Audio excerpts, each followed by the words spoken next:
That pick gives Comey a 10-year term. He intends it to be a decade that transforms the FBI again to fight crime and espionage online. Cybercrime is becoming everything in crime. Again, because people have connected their entire lives to the internet, that's where those who want to steal money or hurt kids or defraud go.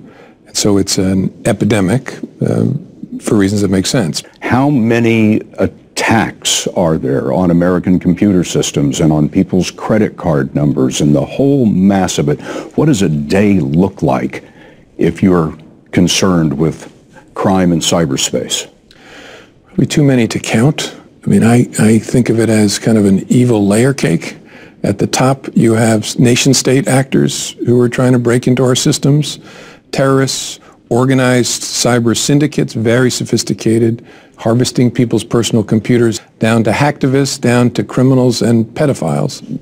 What countries are attacking the United States as we sit here in cyberspace? Well, I don't want to give you a complete list, but I can tell you at the top of the list is the Chinese. As we have demonstrated with the charges we brought earlier this year against 5 members of the People's Liberation Army. They are extremely aggressive and widespread in their efforts to break into American systems to steal information that would benefit their industry. What are they trying to get? Information that's useful to them so they don't have to invent.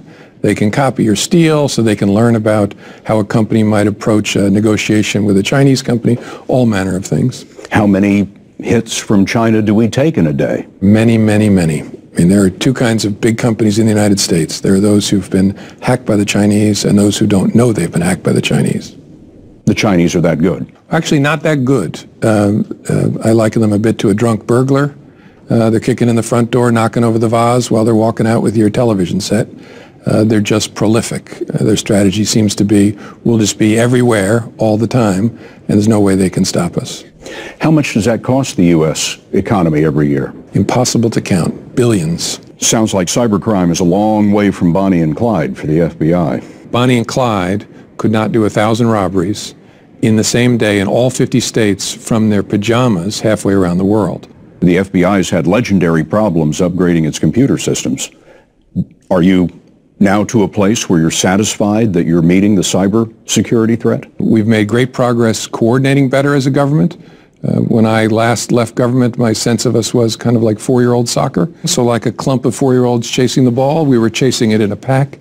We're about high school soccer now. We've spread out, we pass well, but the bad guys are moving at World Cup speed, so we have to get better. Do people understand, in your estimation, the dangers posed by cybercrime and cyber espionage?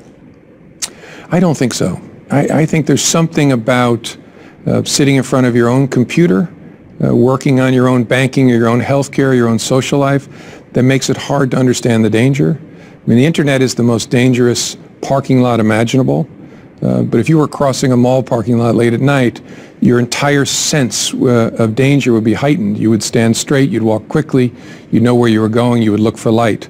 Well, folks are wandering around that proverbial parking lot of the internet all day long without giving it a thought to whose attachments they're opening, what sites they're visiting, and that makes it easy for the bad guys. So tell folks at home what they need to know. When someone sends you an email, they are knocking on your door, and when you open the attachment without looking through the peephole to see who it is, you just open the door and let a stranger into your life where everything you care about is.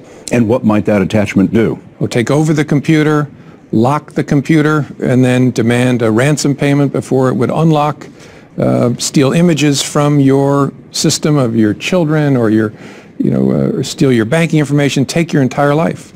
We have talked about a lot of menacing things in this interview. Do you think Americans should sleep well?